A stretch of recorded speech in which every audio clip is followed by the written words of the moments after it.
Welcome to the Every Brain is Different podcast. We are here with Karen Kassow, and she is a writer, certified master life coach, and founder of AI-Powered Homeschool. As a neurodivergent parent raising two autistic children, she creates honest, actionable resources to support overwhelmed families. Through writing, coaching, and practical tools, Karen empowers parents to prioritize self-care, adapt education, and build sustainable systems that fit their real lives. Karen, we are so excited to have you on the show. Welcome. Thank you. I'm so excited to be here. Yeah, and we've had you on before, so I'm so Yes. excited to talk to you again. Tell us a little bit more about how you're involved in the neurodivergent community. Sure. I've been neurodivergent my whole life, kind of just in the process of figuring it out. And my oldest son is 15, and we've known he was spicy since he was born. So as he racked up diagnoses, I got more involved in our local autism community, supporting parents, helping kids. And that just sort of grew into starting some businesses and being an advocate with the local community, specifically around the family paid caregiving waiver and trying to keep that going, with helping parents navigate special education services and get the support that they need. Yeah, and the family paid caregiver thing, that is, I feel so bad for families who use that, and it's going away, and I don't know how to help them, but I want to help them. Oh, the best. I'm working with some of the other members of the work group that have been working for the past several years and aggressively over the past couple months to keep it going. We are working on creating a platform to let people know how they can help. And once that's up, I will message you and let you know. Right now, biggest thing we can always do is make educated voting choices for people that Yeah. are going to support our families. And it's heartbreaking. As part of the work group, compiled a 102-page document of all of the stories of the families that felt able to share what their challenges were and how this program supported them. And I spend so much time in the autism parenting community and in the neurodivergent community that I forget that there's other types of disabilities sometimes. And oh my gosh, absolutely heartbreaking stories of parents sharing how they didn't know how much longer their child would be alive and how this was the one thing keeping them from going bankrupt while they literally watch their child slowly pass away. And to know that we have a system in place right now that is okay with taking that support away from those families. And I know this isn't an Idaho specific podcast, but Yeah. Idaho, we're I think 48th or 49th in the nation for qualified paid caregivers. There simply aren't enough caregivers to go around. And as I know, you've navigated this from all sides, both being an agency owner, providing services, being a parent, getting services. There is no one to do the work, not for the rates that they're being paid. And it is just devastating to know what this program going away might mean. Yeah, for sure. Because the state is saying, well, you can just hire someone to take care of your kid. And first of all, if they're going to pay someone to do the work anyway, why can't it be the parents who know their kid the best, who want to be with their kid? And there is no one to pay to take care of your kid. Like they told me to be part of the Yes program to support kids with ADHD, I had to get respite. They were paying $8 an hour Ooh, for respite providers, yeah. and I couldn't have one to watch all my kids and pay them like $24 an hour. I had to have an individual respite provider per kid. And I was like, that is never going to happen. No one is going to work for $8 an hour. I'm not going to be able to find three different people to work for $8 an hour to come watch all three of my kids so I can get some respite. Yeah. That's not And going to happen. no, and my take on that, as someone who tends to think worst case scenario all the time, I wouldn't trust anyone who would stay with my kids for $8 an hour. And it Yeah. really becomes a matter of these children are so vulnerable. And in my capacity as a leader in a local parenting group, came across several instances of really severe abuse that young children, especially those who are non-speaking, were potentially exposed to. And the parents don't know because the kids can't speak to tell them what happened. And It's just absolutely heartbreaking. It's so hard to find people who you can trust to leave with your kids. If I would assume if they're neurotypical, I don't have any of those kind of kids, but especially when you've got kids who have additional needs and challenges and communication issues, it's crazy making to think that they won't pay parents to do the work because they just assume parents will keep doing it unpaid and they'll save money. Yeah, and that Yeah. I think that's what it boils down to is that there have been people at Health and Welfare that have told me that they make things difficult Yep. so that parents will not access the services and then they don't have to pay it out. They don't have to pay any money. And so it's so infuriating. That's the word for it. And I have always suspected doing the work with the work group to try to keep the family paid caregiver waiver going. I've heard some things that make me question how supportive Idaho Health and Welfare wants to be to families like ours. And even if it all comes down to money, which it does, right? The cost of institutionalizing a child is around $820 a day at least. That's just for having a butt in a bed, right? That's not talking about having therapies or providing enrichment programs or any type of oversight. It's just that's the cost of the facility to have a patient in a bed. And you look at the quality care that parents provide, and it is far superior, right? It reduces ER visits, it reduces inpatient admissions, better outcomes for kids, better outcomes for families. It saves money. And at this point, the fact that they still won't recognize all of this, it just seems like the cruelty is the point.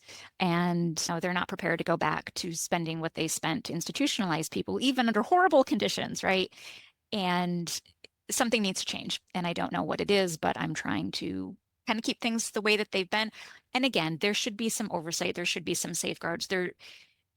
We keep hearing that there's all this fraud, waste, and abuse, and Idaho Health and Welfare is claiming like thousands of instances. Yet, when the work group has done research, they won't give us any information. We've requested freedom of information, requests for files, nothing came back. They aren't able to provide any detailed instances that I'm aware of. And again, I'm not always up to date with what the work group is doing, but all this claims of fraud and abuse, it just isn't panning out. It's parents doing the best they can. And with any system, you're going to have some bad apples. You're going to have some people that either make errors because they weren't informed, or some folks will willfully make untrue statements to gain systems and services. And there's no way to prevent that in any type of program. You're going to have those issues. And it's just a matter of mitigating it and supporting the families that need it. Yes, yes. So when you get that information of how we can help, Oh, I yes, would love to share that with our listeners. of And course. then if you're not in Idaho, get involved in your local disability resources. And the only thing we can do is make educated guess, not guesses, educated voting Yeah. and call your representatives and tell them what you want and what you need and what would be best for families. And so anyone in any state can do that. And then we have listeners overseas, we have listeners in other countries. You can get involved in your local government too. I don't know quite how that works, but see if you can get involved and we can try and make things better for families, make it more sustainable, and make it so people can live their best lives possible. But I would love to talk to you today about homeschooling. Yes. So many neurodivergent kids, the best option for them is homeschooling because the schools are not set up to provide the individualized care and individualized teaching that a lot of neurodivergent students need. So, what can you tell parents that are listening about that? Like, what resources or what strategies do you have for them?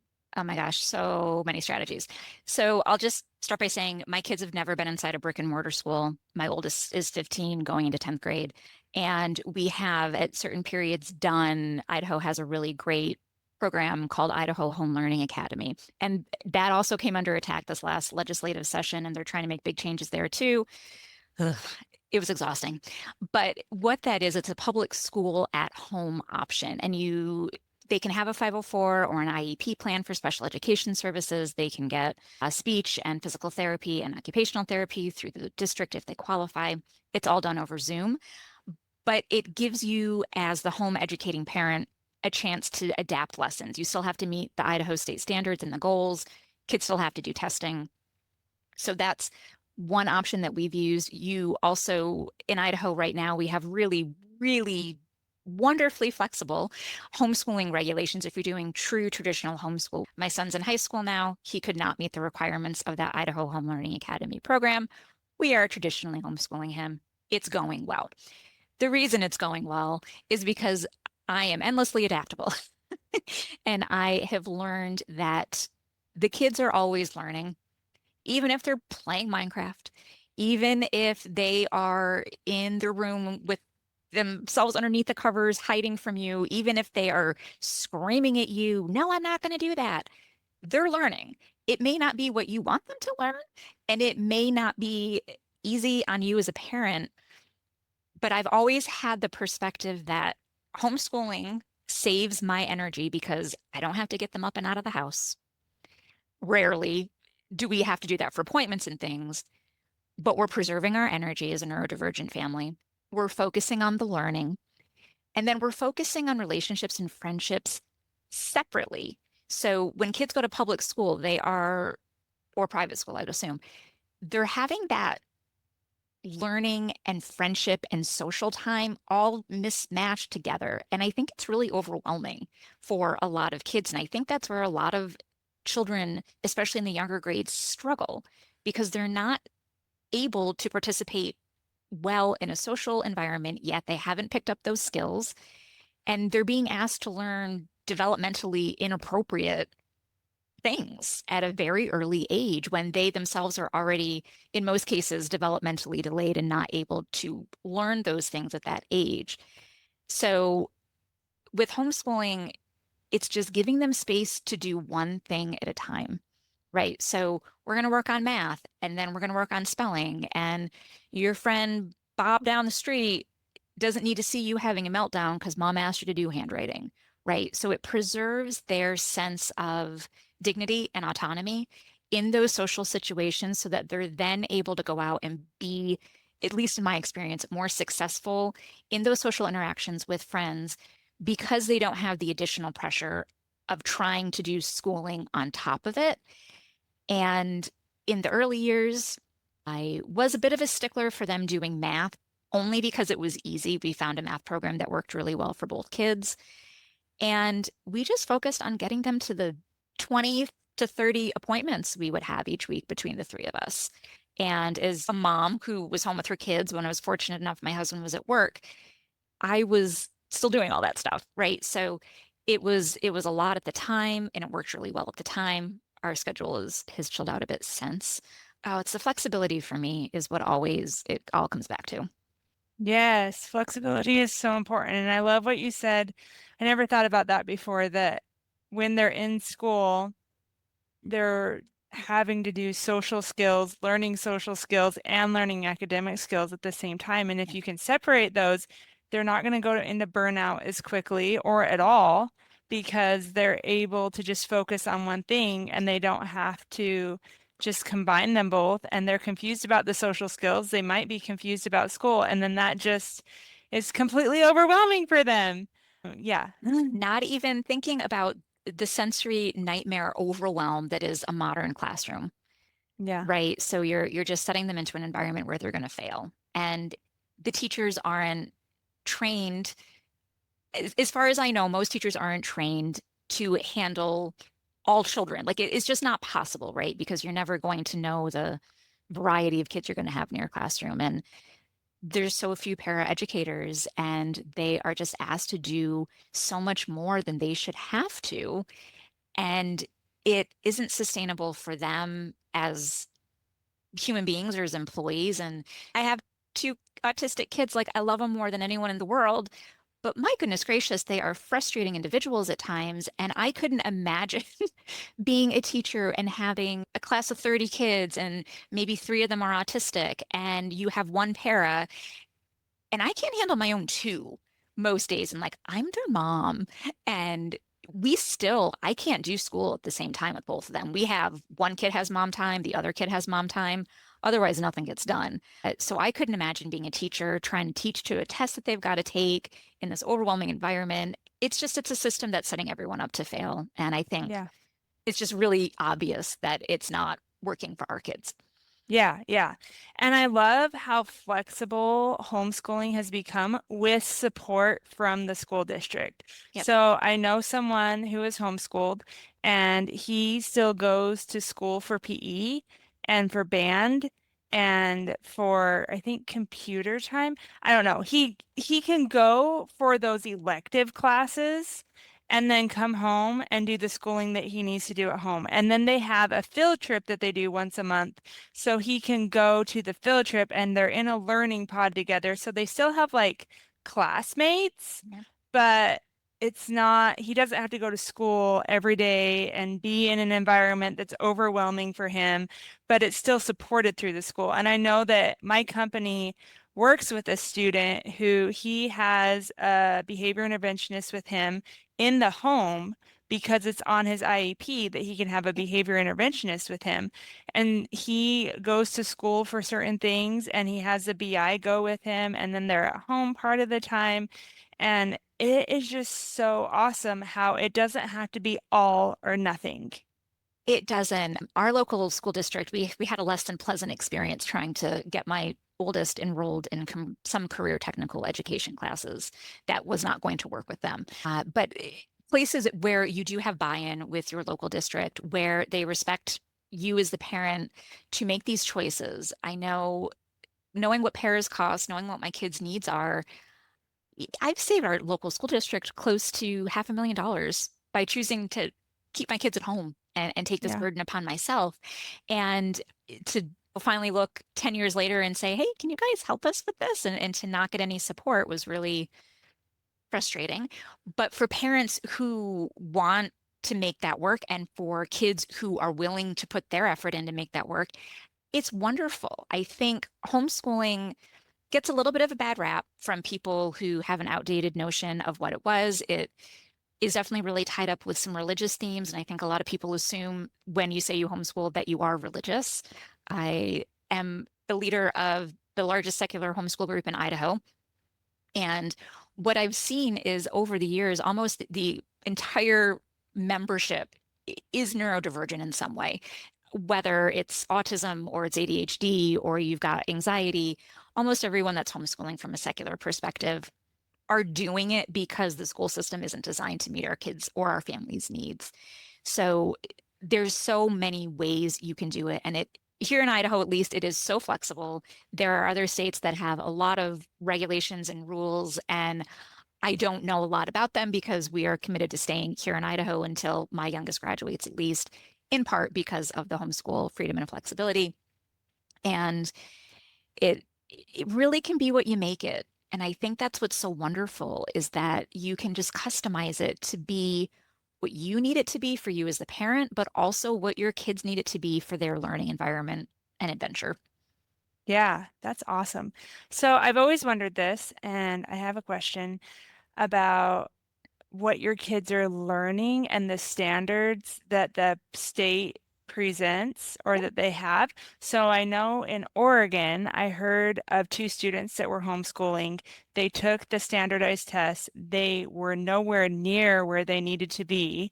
And so because they weren't really homeschooling, they just said they were homeschooling. And I'm not saying that's what people do, but because of that, because they didn't meet the standards, they were forced to go back to school. Yes. Is that, does that happen like in Idaho, or is that a common thing? Or, Not in Idaho okay, that I'm aware of. Like I said, there's that Idaho Home Learning Academy program, which is a public school. And that's something a lot of people get really confused. When you enroll in a program like that, you are doing public school at home. You technically are not a homeschooler. Your children technically are not homeschooled. You are not a homeschooling parent. You are a home educator. And you agree to do those state testings. You agree to keep up with those standards. If you're doing traditional homeschool, which again is no financial support from the government for homeschooling, no special ed support from the government, you are just saying, my kid, my home, I'm going to do what I want. Idaho still says you can do that. You don't have to notify anyone. You don't have to register with anyone. You don't have to have them do any standardized tests. I can't conceive in Idaho right now that that situation would ever happen. There have been some changes to the Idaho Home Learning Academy programs where if you are in the bottom 10% of test scores, that they are requiring mandatory tutoring and updated testing throughout the year. Now, that also kind of correlates with the kids that would be caught in the special education net if they were in a brick and mortar public school. I do know that that happens in other states where if they take a test and they don't pass it, that they are forced to go back to public school. And again, we are committed to staying in Idaho until my youngest graduates. I feel like standardized tests are just a huge part of the problem and why so many people are turning to homeschool. They're not developmentally appropriate. They are not responsive. They are awful. I feel like when I was little, and I grew up in New York, so I don't know how things were here in Idaho, but we did the Iowa test like once a year. It was 2 afternoons. You got your little Scantron sheet and your pencil and your bubbles. I brought a book because I was always done early. And it was like no big deal. And now you have these kids that are terrified. You have these tests that are, again, not developmentally appropriate for any children, but especially for a child that's autistic or has any type of sensory issues. And you've just created this pressure cooker environment where the teachers feel like they're going to be in trouble if they're not doing well on the test. And then the students are all upsetty spaghetti because they can pick up on the teacher's energy of being so concerned that they're not going to do well on the test. And it just sets everyone up to fail. And I Yes. always say follow the money, right? Who's making money off of those tests? Why are we selling our children's future and current happiness and educational growth out to these ed tech companies that are making goodness knows how much money off of these tests that don't tell us anything besides how good these kids can take tests, which is a completely separate skill and is not something that matters. It matters if kids know the information. It matters if they can find the information. We live in a technologically rich environment where, and maybe I'm dating myself here. My teachers always used to say, you're not going to walk around with a calculator in your pocket. Well, yeah, I am. And so is everybody else. And it's okay to say, especially for kids who have dyscalculia, who have dysgraphia, who have processing challenges, use your tools, right? It's one of the reasons why I started AI-powered homeschooling is because you can use these AI tools for so much to help these kids with these challenges overcome them and then be able to focus on learning new things. And it's just as simple as my fifth grader still needs a multiplication chart to do those state tests, right? It's just a tool that she uses because she can't remember the math facts because she's got so much else going on in her brain. She understands how multiplication works. And we're working on learning the math facts, but we're giving her the tools and the support she needs to stay engaged and to stay learning and to enjoy learning and this process of becoming an educated citizen. And I just think that for a lot of kids, especially autistic kids, homeschool is the best way to do that. Yeah, for sure. I know I looked into homeschooling because my son had a really hard year last year, really hard. And it was just him and the teacher did not vibe. And he thought that she was mean and he was not getting that out of his head. And so we were going to homeschool, and then they convinced me to just try this last school year. My husband was against homeschooling. He was like, I think we should try it with a new teacher and see what happens. Luckily, this teacher, I think she was sent straight from heaven, and she just connected with my son and was amazing. But I was like, I'm going to give it a month. And if he is not thriving in a month, if he's doing the same things, like, because we were getting calls every day to come get him because he was doing things just enough to get in trouble because he Yeah. knew he'd be sent home. So he wasn't learning anything. And I'm like, he's not learning anything. And so what's the point of trying to go to school? Like he's just falling more and more behind. But this year he caught up. He was doing like he's thriving. And so it was all because of that teacher, though. And I don't really blame the teacher from last year. I don't think she did anything wrong. It was just her personality and his personality did not mesh. And he was like, she's mean and I don't like her. And he wasn't going to do anything for her. And so, but I love the flexibility that homeschool offers, especially now where if you want to be in school, you can, but then you can pull them out for certain things. And it's just so flexible. And I think that's what the kids need, especially if you're neurodivergent. Like we did a podcast episode about having ADHD and autism at the same time and how the key to navigating that is flexibility. And so if you have that, you have to have flexibility in your schedule. And school does not provide flexibility in your schedule. No. And yeah, both of my kids are ADHD. I definitely have ADHD and probably something that would give me a +1 in the autism checklist. I totally recognize other people self-diagnosing themselves, but don't feel like it's valid for me because I have to follow the rules and it only Yeah. counts if I get diagnosed by a professional. So definitely having a lot of those Yeah. challenges and those traits sort of emerging in my late 40s.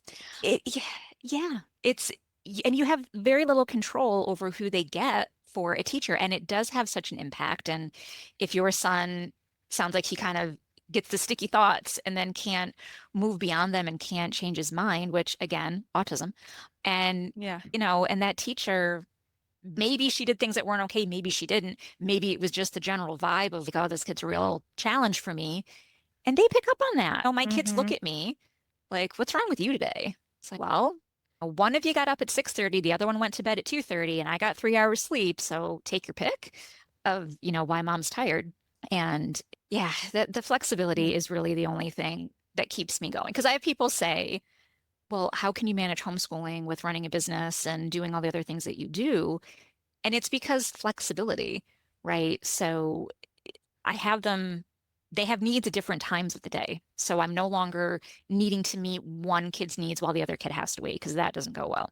Yeah. It's helping one while the other is sleeping or helping one while the other one's engaged in another activity. And we are just able to sort of follow our own rhythms and do our own thing. And yes, I'm running around like a headless chicken sometimes, but I couldn't even imagine what it would be like getting them up and out the door for school every day, managing homework, managing tell me, Samantha, like how much does the public school ask of you as a parent to Oh. help the kids thrive and succeed in their school year? Well, we just had the month of May, and that was ridiculous. I actually went on a rant that they asked us to come to the school so much in the middle of the day. And I was like, how are people supposed to work or just keep up with their lives? Like, it was like I went to the school like 5 times in 2 weeks. And I'm like, that is so much. And I am happy to support my kids, but that's a lot. And so the month of May was crazy. But yeah, they do ask a lot of parents. And when you have, I'm glad that they're at least in elementary school, they are cutting back on the amount of homework, where homework is optional. They give homework, but they say this is optional. This is just to help them understand more of what we're doing, but it's not, you don't have to turn it in. But if you do turn it in, you get Fun Friday. And people know if you don't get Fun Friday, and Fun Friday is like a really popular thing that you want. And so it is kind of not optional So they're because, just adding public shaming to the yeah, homework routine yeah, and trying yeah. to pass it off as like we're doing something great for everybody. Yeah. And Yeah. so I just thought of that right now. That my kids would come home on Fridays and they would be so sad. And I'm like, what is going on? And they're like, we didn't get Fun Friday. Because Fun Friday is hard to get. Like you have to do the whole homework packet. You have to, I don't know, there's a bunch of other things that you have to do. I can't remember what they are. But yeah, and I was just thinking about that right in this second. And I was like, oh my gosh, no wonder why they were so angry when they came home from school on Fridays when they didn't get Fun Friday. But then when they did get it, they were so excited, but it was a lot of work. And so, yeah, the school does ask a lot. And especially, I remember someone that I know had a vision processing disorder, and it was not caught because this was like in the early 2000s, and we just didn't know things as much as we do now. And she would do homework every night after school in elementary school. She would come home from school and do homework for 3 hours Oh my trying to goodness. get her stuff done. And her mom would go to the school and say, she is struggling, but she got good grades. She got like really good grades because her mom worked with her every night after school to get everything done. And then when she got into high school, they finally found that she had a vision processing disorder. And so she got vision therapy, and it completely changed her life, where she didn't have to do hours and hours of homework after school anymore. But I was like, how did you survive that? That was like 10 years of doing 2 to 3 hours of homework every night after school. That is wild to me. So, yeah. But we are past our time Oh that I goodness. said. Okay. So where can people find you online if they want to connect with you? And what resources do you offer parents? Oh, sure. Right now, the AI-powered homeschool website is up and running finally. Yay. I have tons of resources, ChatGPT prompts that help parents adapt and create custom homeschool routines and lesson plans and unit studies, everything you could need for your kids. So it's just AI-poweredhomeschool.com is where all that information lives. I've got a free resource that walks parents through the first couple steps they need to know about how to use ChatGPT to create those custom lesson plans and unit studies. And I now have a full Idaho homeschool K through 12 standards-based curriculum set. So it's Wow. a one-time fee. If people still have Empowering Parents grant money, they can pay for it with that. It is completely secular, so any of the Idaho Home Learning Academy programs will reimburse you for it. And it is everything you need to plan homeschool for grades kindergarten through 12 based on the Idaho standards that you can just use repeatedly, right? It's not a one-time thing because unfortunately, homeschooling, you can do it for very, very low cost, but it also can cost you thousands of dollars a year. So I wanted to create Yeah. something that would help parents. So that's probably the best place to check me out with the homeschool stuff. And if anyone wants to connect with my writing, KarenKassow.com is the best place to do that. Okay. Awesome. Yep. Those resources are amazing. Great. I am so excited. Parents, if you are homeschooling, check Karen out because holy smokes, I love that. Okay. Our last question is, what do you do for fun? Oh my gosh. Right now, gardening, although it's not a whole lot of fun, but the seeds are popping up and that brings me joy. I Yes. also knit a lot and I've been on a big audiobook kick lately. I love it. Yeah. I have yarn that I said I was going to learn to crochet. I have been going to learn to crochet for 30 years. I'm not exaggerating. My grandma was a master crocheter, and I was like, I'm going to do it. I'm going to learn from her. And she taught me a little bit, and then I stopped doing it. And then I was like, I'm going to do it. I applaud you for knitting because yarn and putting it together just it's hard. The tension, it's getting the tension right for me. I can't. I can't do it. I do it too hard. It's You too might have tight. an easier time with knitting. Crochet is really, really hard for me Okay. too. I mean, I've been knitting for almost 40 years, so it gets easier if you Okay. do it more. Well, Okay. Cool, cool. I'll try that. But thank you so thank you. much for coming on the show. We really appreciate your time and all the resources. People need to check you out because holy Yes. smokes. I And love it. there's over 100 free articles on the Yeah. blog right now that just talk about how to use AI for homeschooling and lots of free resources and just trying to help parents make life easier because life's hard Yeah. enough and we just sometimes we need that easy button and there isn't one if you're Yeah. raising autistic kids or you're Yeah. neurodivergent yourself. So trying to help. Yeah. For sure. Well, awesome. Thank you. Thank you. Hey everyone, Samantha here, and I'm thrilled to invite you to join me for something special, the Parenting Power Hour. This is your chance, parents of neurodivergent kids, to bring your questions directly to me and fellow parents in the room. We're here to help you develop actionable plans that really work so you can finally stop the meltdowns and find peace in your home. As a mom to 3 kids with ADHD and autism, I've seen and been through the challenges too. So trust me, we'll find solutions together that fit your family. Don't miss out on the Parenting Power Hour. It's a free online monthly gathering every second Thursday of the month from 12:45 to 1:45 Mountain Standard Time. Visit everybrainisdifferent.com to reserve your spot today. Okay, Lauren, what were the highlights? What'd you think? First of all, I think she's amazing. So she's a fabulous advocate and sounds like a fabulous mother. So well done for her. I've since grown, but back in the day, I also was like homeschooling is like religious and their kids don't know how to socialize, things like that. But I've expanded that thought. And so I love that her reminder of, a lot of people are homeschooling because of the neurodivergence and things like that. And there's just so many options. Well, at least in Idaho. Anyways, Yeah. The flexibility and the options of how you can do things. So I think that's super, super great. And hopefully that part of things don't change. But I want to bring up, and you touched on it after she said it too, being in school and then that social aspect of it and the pressure from both sides. I never thought about it like that either until just now. And then the sensory like overload in the environment. And I thought that was really funny because I was talking to my boyfriend about one of the comments that we had gotten on one of our podcasts about like punishing kids in school and stuff like that. And he's like pencil sharpening. He's like, every time someone's sharpening a pencil and it's like someone new, and then he's like, and then you have your pen or your pencil and it doesn't feel right. And then you're like obsessing about that all day. And then like he was bringing up different things. And I was like, are these like personal stories? And he's like, the classroom is just so overwhelming.